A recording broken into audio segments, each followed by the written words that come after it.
आइए हम लोग गॉस प्रमेय की तरफ, गॉस थ्योरम की तरफ आगे बढ़ें। गॉस थ्योरम की जो आवश्यकता है वो एक कॉन्सेप्ट है जिसका नाम है गॉसियन सरफेस। ठीक है, गॉसियन सरफेस क्या है, इसमें क्या गुण होने चाहिए? May be really existing surface, जो वास्तव में कोई सरफेस वहाँ पर वातावरण में उपस्थित वो भी हो सकता है। मे बी हाइपोथेटिकल सरफेस, कोई काल्पनिक सतह भी हो सकता है। लेकिन इसमें खासियत क्या होना चाहिए? It must have the symmetry of the charge distribution in order to calculate surface integral to find the total electric flux through it. इसका क्या मतलब है? जैसे मान लीजिए कि एक गोला है, ठीक है, एक गोला है और जिसके ऊपर कंटिन्यूअस चार्ज डिस्ट्रीब्यूशन है। अब इसके कारण यहाँ पर हमें इलेक्ट्रिक फील्ड निकालनी है, इस पॉइंट पी पर इलेक्ट्रिक फील्ड निकालनी है। ठीक है, तो गॉस थ्योरम में आगे हम लोग देखेंगे कि आवश्यकता पड़ेगी एक सरफेस की। तो सरफेस जो जिस पॉइंट पर आपको इलेक्ट्रिक फील्ड निकालना है वहाँ से गुजरना चाहिए, पहली बात। दूसरी बात ये है कि हमें इस सरफेस के ऊपर एक इंटीग्रल निकालना होगा। वह इंटीग्रल निकालना तभी सरल हो पाएगा जब ये इसका शेप जो है चार्ज जैसे फैला हुआ उसी टाइप का हो। इसी को हम बोलते हैं कि जो चार्ज डिस्ट्रीब्यूशन की सिमेट्री है वही सिमेट्री गॉसियन सरफेस की होनी चाहिए। ठीक है, अदरवाइज यह जो है किसी भी शेप का हो सकता है। ओके, अब आइए दूसरा पॉइंट गाउसेस थ्योरम पर। गाउसेस थ्योरम, गाउसेस थ्योरम क्या कहता है? इस सरफेस को हम गॉसियन सरफेस बोलते हैं। अब आइए गाउसेस थ्योरम हमें क्या कहता है? गाउसेस थ्योरम ये कहता है कि अगर ये किसी भी सतह के ऊपर, मान लीजिए कि यह गोलाकार सतह है, गोलाकार मतलब स्फेरिकल है, ठीक है, किसी भी सरफेस, कोई भी सरफेस अगर किसी इलेक्ट्रिक फील्ड में उपस्थित है, मान लीजिए यहाँ इलेक्ट्रिक फील्ड ऐसे है, यहाँ इलेक्ट्रिक फील्ड ऐसे है, यहाँ इलेक्ट्रिक फील्ड ऐसे है, यहाँ इलेक्ट्रिक फील्ड ऐसे है, ठीक है, तो किसी भी सरफेस पर जो सरफेस इंटीग्रल है ई डॉट डी एस, ठीक है, इसके ऊपर छोटा सा अगर सतह लिया जाए डी एस वेक्टर, ठीक है, इसकी डायरेक्शन इधर है, यहाँ पर है ना, इलेक्ट्रिक फील्ड मान लेते हैं इधर की तरफ है, तो ई डॉट डी एस निकालिए। इस पूरी सतह से गुजरने वाला इलेक्ट्रिक फ्लक्स है ना, क्लोज सरफेस हमने ले लिया है, is equal to algebraic sum of all the charges contained within that Gaussian surface divided by epsilon naught। Gauss's theorem क्या कहता है कि अगर किसी इलेक्ट्रिक फील्ड में कोई क्लोज सरफेस है तो उसके ऊपर इलेक्ट्रिक फील्ड का सरफेस इंटीग्रल निकाल लिया जाए, मतलब उस सरफेस को जो है छोटे छोटे टुकड़ों में बांट दिया जाए, ठीक है, अत्यंत छोटे छोटे टुकड़ों में बांट दिया जाए। तो एक छोटे टुकड़े का एरिया क्या है? डी एस वेक्टर है ना। यहाँ पर मान लीजिए इलेक्ट्रिक फील्ड इधर की तरफ है, तो ई डॉट डी एस हर पॉइंट पर निकाल करके जोड़ दीजिए ओवर द सरफेस, ठीक है। तो ये क्या आएगा? यह जो है आएगा one by epsilon nought times the algebraic sum of all the charges contained within the Gaussian surface. जो गॉसियन सरफेस है उसके भीतर उपस्थित जितने आवेश हैं उनके बीच गणितीय योग, अलजेब्रिक सम मतलब taking care of the sign also, उनका सम जो है के प्रोडक्ट के बराबर होगा 1/एप्सिलॉन नॉट, और algebraic sum of all the charges contained within the Gaussian surface के प्रोडक्ट के बराबर होगा। ठीक है, आइए कल्पना करते हैं कि हमारे पास एक पॉइंट चार्ज है, ठीक, इससे आर दूरी पर उपस्थित एक पॉइंट पी है।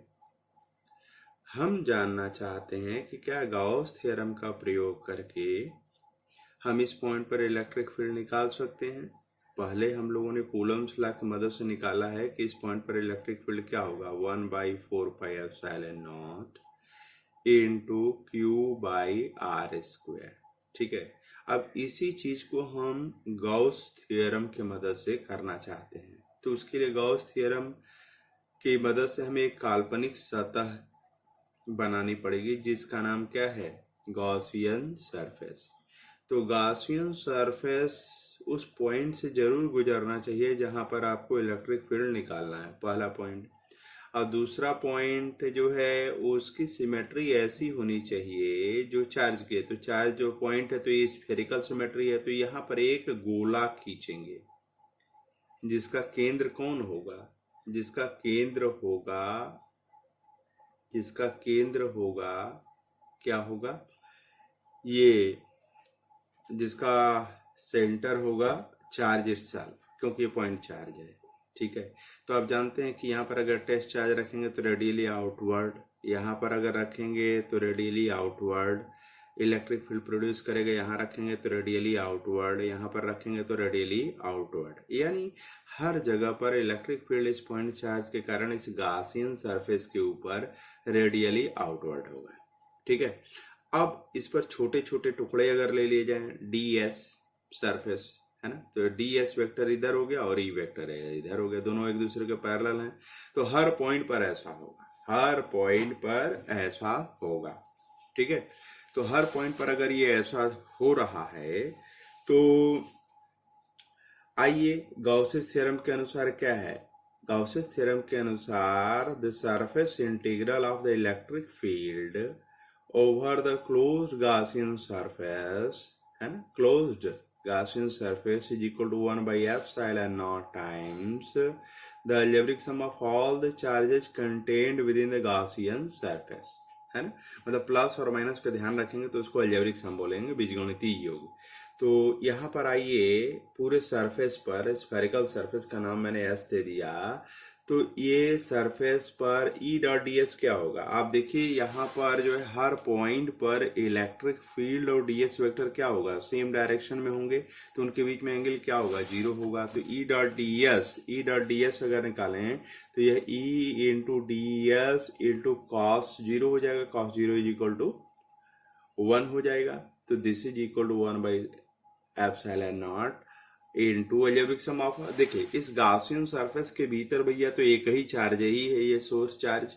ठीक है, सोर्स चार्ज यहाँ पर है तो केवल एक लौता चार्ज यहाँ पर रख देंगे, अलजेब्रिक सम क्या एक ही है ये, तो ई डॉट डी एस। और दूसरी बात ये है कि सिमेट्री होने के कारण जो magnitude of the electric field यहाँ पर होगा वही magnitude of the electric field यहाँ पर होगा, वही magnitude of the electric field यहाँ पर होगा, वही magnitude of the electric field यहाँ पर होगा। क्यों, सोर्स वही है, डिस्टेंसेज भी क्या है, सेम है, तो हर पॉइंट पर इलेक्ट्रिक फील्ड क्या होगा, सेम होगा। ठीक है, नाउ अब ई तो कांस्टेंट है over the whole surface and the sum of all D S है ना over the surface is equal to 1 by epsilon naught times that of the charge। और सभी टुकड़ों, छोटे छोटे टुकड़ों को जोड़ दिया जाए तो कर्व्ड सरफेस एरिया ऑफ क्या मिल जाएगा, curved surface area of the Gaussian surface मिल जाएगा। तो दैट इज यहाँ स्फीयर 4 पाई आर स्क्वायर हो जाएगा, तो this is equal to 1 by epsilon naught into q. तो therefore this implies that E is equal to 1 by 4 pi epsilon naught into Q by R square। ठीक है, यही चीज हम लोगों ने कूलम्ब्स लॉ से भी निकाला है, यानी गॉसेस थ्योरम हमारी यहाँ पर बहुत जबरदस्त मदद कर रहा है, बिल्कुल सक्सेसफुल है थ्योरम। ठीक है, अब गॉसेस थ्योरम का उपयोग करके अगर पहला जो है एग्जाम्पल, प्रैक्टिकल एग्जाम्पल लिया जाए तो गॉसेस थ्योरम का प्रयोग करके हम निकाल सकते हैं इस वायर, है ना, ये इनफाइनाइट लेंथ का वायर है, इनफाइनाइट लेंथ का वायर है, और मान लीजिए कि हमने इसको पॉजिटिव चार्ज दे दिया है। ठीक है, हमने इसको पॉजिटिव चार्ज दे दिया है विथ लीनियर चार्ज डेंसिटी कितना, लैम्डा। लीनियर चार्ज डेंसिटी मतलब अगर dl लंबाई पर चार्ज की मात्रा dq है तो यूनिट लंबाई पर कितना होगा, this will be equal to dq by dl, और इसी को हम क्या बोलते हैं, लैम्डा। ठीक है, ओके।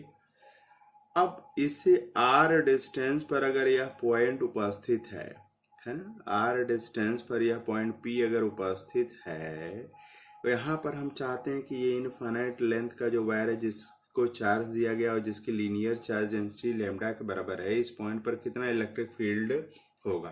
तो देखिए, चूंकि इनफाइनाइट लेंथ का है, इसलिए भैया यहाँ पर आप कूलम्स लॉ जान रहे हैं, ठीक, आप सुपरपोजिशन प्रिंसिपल भी जान रहे हैं, लेकिन यहाँ निकालना कठिन हो जाएगा, लेकिन गॉसेस थ्योरम से बड़ा आसानी से निकाला जा सकता है। तो हमारा टारगेट ये है कि यहाँ पर इलेक्ट्रिक फील्ड निकालें, ठीक है, किस पॉइंट पर, पी पॉइंट पर, किसके कारण, इस इनफाइनाइट लेंथ के वायर के कारण, है ना। पॉइंट पी और ये इनफाइनाइट लेंथ के वायर के बीच में डिस्टेंस कितना है, स्मॉल आर के बराबर है, ठीक है। तो यहाँ पर इलेक्ट्रिक फील्ड निकालना, तो इलेक्ट्रिक फील्ड में दो बातें हैं, एक है मैग्नीट्यूड और दूसरा क्या है, direction, magnitude as well as direction. तो पहले हम लोग डायरेक्शन के बारे में बात कर लेते हैं कि यहाँ पर इलेक्ट्रिक फील्ड का डायरेक्शन क्या होगा। तो इसके लिए हमने क्या किया, कल्पना किया कि यह एक बहुत ही छोटा सा टुकड़ा है DL, है ना, और यह x डिस्टेंस पर यहाँ पर उपस्थित है। यहाँ पर जो है, यहाँ से जो परपेंडिकुलर ड्रॉप किया गया है उससे उतना ही x डिस्टेंस पर यहाँ पर भी DL लंबाई का जो है टुकड़ा ये है वायर का। तो इस पर चार्ज कितना होगा, lambda into DL, unit length पर लैम्डा है तो DL लेंथ पर कितना होगा, लैम्डा इंटू DL, यहाँ पर भी लैम्डा इंटू DL हो जाएगा। तो इसके कारण इस पॉइंट पर इलेक्ट्रिक फील्ड जो होगा रेडियली आउटवर्ड होगा, क्योंकि ये पॉइंट चार्ज है, ये भी पॉइंट चार्ज है, तो इसके कारण जो है इलेक्ट्रिक फील्ड इधर की तरफ होगा। तो अब जरा सा देखिए, ध्यान दीजिए कि यह x है और यह r है, तो ये स्क्वायर रूट ऑफ क्या हो जाएगा, r square plus x square हो जाएगा। Just the same this will be equal to r square plus x square हो जाएगा, ठीक है। तो यहाँ पर यह डिस्टेंस और यह डिस्टेंस बराबर है, यह चार्ज की मात्रा और यह चार्ज की मात्रा भी बराबर है। तो इलेक्ट्रिक फील्ड का जो मैग्नीट्यूड है, यह मान लीजिए E डैश इलेक्ट्रिक फील्ड है और इसके कारण इलेक्ट्रिक फील्ड E है ना, इसके कारण यहाँ इलेक्ट्रिक फील्ड E है और इसके कारण इलेक्ट्रिक फील्ड E डैश है। तो दोनों इलेक्ट्रिक फील्ड्स का मैग्नीट्यूड तो बराबर होगा, लेकिन डायरेक्शन क्या होगा, अपोजिट होगा। तो इस एंगल को अगर फाई अगर मान लिया जाए और इस एंगल को भी फाई अगर मान लिया जाए, तो क्या होगा, यहाँ पर इलेक्ट्रिक फील्ड इधर, यहाँ पर इलेक्ट्रिक फील्ड इधर, इधर ये फाई है, ये भी फाई है, ठीक है। तो इसके दो कंपोनेंट अगर कर लिए जाएं, इलेक्ट्रिक फील्ड के अगर दो कंपोनेंट अगर कर लिए जाएं, ठीक है, इलेक्ट्रिक फील्ड के दो कंपोनेंट अगर कर लिए जाएं, तो this will be equal to what, E dash cos phi and this will be equal to E dash cos E cos phi, है ना, E cos phi। और इधर वाला कंपोनेंट क्या हो जाएगा, E डैश sin phi, और इधर वाला कंपोनेंट क्या हो जाएगा, E डैश sin phi, ठीक है। चूंकि E डैश और हाँ E डैश नहीं होगा, E होगा, क्योंकि E डैश साइन फाई और E साइन फाई कैंसिल कर जाएंगे, क्यों, E डैश और E का मैग्नीट्यूड तो बराबर है, इसके कारण जो इलेक्ट्रिक फील्ड यहाँ पर E है और इसके कारण इलेक्ट्रिक फील्ड E डैश है, तो दोनों क्या हो जाएंगे, कैंसिल कर जाएंगे, ये वाला कंपोनेंट कैंसिल कर जाएगा। But what about this one, ये कंपोनेंट कैंसिल नहीं करेंगे। तो क्या हुआ, यहाँ पर एक और टुकड़ा ले लिया जाए, उसी करस्पॉन्डिंग एक टुकड़ा यहाँ पर हो, तो इधर वाले कंपोनेंट उनके कैंसिल कर देंगे, इधर वाला केवल रहेगा। तो इसका मतलब ये है कि इस वायर के कारण इस पॉइंट पर उपस्थित जो नेट इलेक्ट्रिक फील्ड होगा वह इस वायर के परपेंडिकुलर डायरेक्शन में यहाँ पर आउटवर्ड होगा। तो डायरेक्शन वाला इशू क्लियर हो गया कि वायर के नेबरहुड में कोई भी पॉइंट लेंगे तो यहाँ से परपेंडिकुलर खींचिए और ये नॉर्मल डायरेक्शन में होगा, वायर के नॉर्मल डायरेक्शन में होगा। अब बात ये है कि मैग्नीट्यूड निकाला जाए। कहाँ ये वायर कहाँ से कहाँ तक फैला है, माइनस इन्फिनिटी से प्लस इन्फिनिटी तक फैला है, ठीक है। तो अब यहाँ पर हमें गॉसेस सरफेस की कल्पना करनी पड़ेगी। In order to find out the magnitude we need to use the Gauss's theorem. तो यहाँ पर पॉइंट पी है, और हम लोगों ने देखा कि इलेक्ट्रिक फील्ड यहाँ पर क्या है, रेडियली आउटवर्ड है।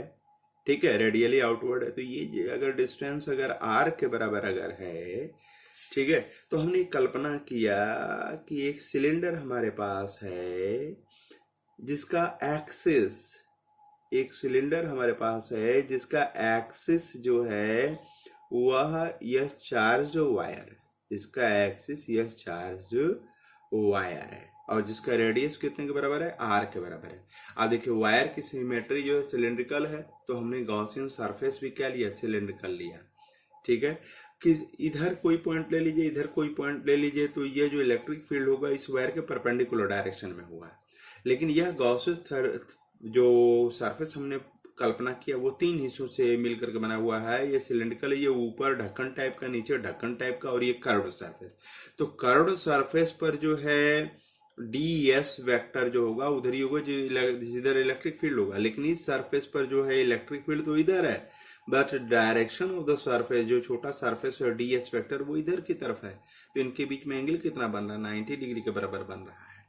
ठीक है, तो यहाँ पर इस सरफेस पर भी वही दशा होगी, डीएस इधर है, डीएस वेक्टर इधर है, और यहाँ पर इलेक्ट्रिक फील्ड वेक्टर इधर की तरफ है।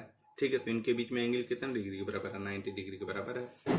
ठीक है, तो अब आइए गाउसेस थ्योरम का प्रयोग करते हैं। गाउसेस थ्योरम क्या कहता है, the surface integral over the of the electric field over the closed Gaussian surface is equal to algebraic sum of all the charges contained within the Gaussian surface by lambda।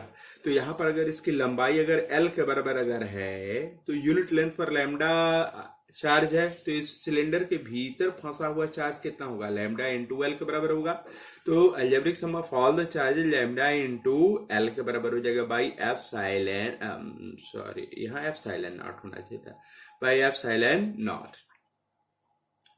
अब इस integral क्या होता है, सम होता है, जोड़ ही होता है। तो सरफेस 1 इसको हम सरफेस 1 बोल दें, इसको सरफेस 2 बोल दें, और कर्व सरफेस को सरफेस 3 बोल दें, है ना। तो फर्स्ट सरफेस पर ई डॉट डी एस, ठीक है, प्लस सेकेंड सरफेस पर E dot D S, plus third surface पर ई डॉट डी एस निकाल लिया जाए, that is equal to lambda into L by epsilon naught. अब देखिए फर्स्ट सरफेस और सेकंड सरफेस पे ये जीरो हो जाएगा, ई डॉट डी एस, दो वेक्टर जिनके बीच एंगल 90 डिग्री के बराबर होता है उनका डॉट प्रोडक्ट क्या होता है, जीरो होता है, अदिश गुणन क्या होता है, जीरो होता है। तो फर्स्ट सरफेस पर इलेक्ट्रिक फील्ड इधर है और डीएस वेक्टर इधर की तरफ है, तो इनके बीच में एंगल 90 डिग्री है, तो ये dot product over the first surface क्या हो जाएगा, जीरो हो जाएगा। उसी तरह सेकंड सरफेस यहाँ पर देखिए ये डीएस वेक्टर इधर की तरफ है और इलेक्ट्रिक फील्ड इधर है, हर पॉइंट पर ही, इसके हर पॉइंट पर ऐसा होगा, तो ये भी जीरो हो गया। लेकिन ये जो कर्व्ड सरफेस है उसके ऊपर जो है डीएस का डायरेक्शन और इलेक्ट्रिक फील्ड का डायरेक्शन क्या है, सेम है। तो E dot ds will turn into third surface पर क्या होगा, ई इंटू डी एस में कन्वर्ट हो जाएगा, E into D S into cos 0 degree, तो this is lambda into L by epsilon naught हो जाएगा। अब देखिए सिमेट्री के कारण इसके हर पॉइंट पर जो मैग्नीट्यूड, जो परिमाण होगा इलेक्ट्रिक फील्ड का, वो क्या होगा, समान होगा, तो ई बाहर चला जाएगा, ई कांस्टेंट है तो बाहर चला जाएगा। Sum of all D s over the third surface, उसके जो छोटे छोटे टुकड़े किए गए थे उसका सम, तो सब वो क्या हो जाएगा, curved surface area of the cylinder हो जाएगा। तो curved surface area of the cylinder का एरिया कितना होता है, 2 पाई आर इंटू एल हो जाएगा, 2 पाई आर एच होता है तो एच की जगह इसका लेंथ एल हो जाएगा, ठीक है, lambda into L divided by epsilon naught. तो एल कट गया, तो therefore E is equal to क्या हो जाएगा, lambda divided by 2 pi epsilon naught into R के बराबर हो जाएगा। तो देखिए गाउसी थ्योरम की मदद से इनफाइनाइट लेंथ का जो वायर है, चार्ज है, उसके कारण आर डिस्टेंस पर हमने इलेक्ट्रिक फील्ड का मैग्नीट्यूड गाउसी थ्योरम की मदद से निकाल लिया, है ना। और लॉजिक के माध्यम से क्या निकाल लिया, डायरेक्शन निकाल लिया। तो सिंपल मैथमेटिक्स से अगर इंटीग्रल कैलकुलस की मदद से निकालना चाहते हैं तो भी निकल जाता है, but it becomes too complicated to understand by a general student, है ना। तो इसलिए जो है गॉसेस थ्योरम हमारे लिए महत्वपूर्ण है। अब आगे के उदाहरण कल हम लोग करेंगे।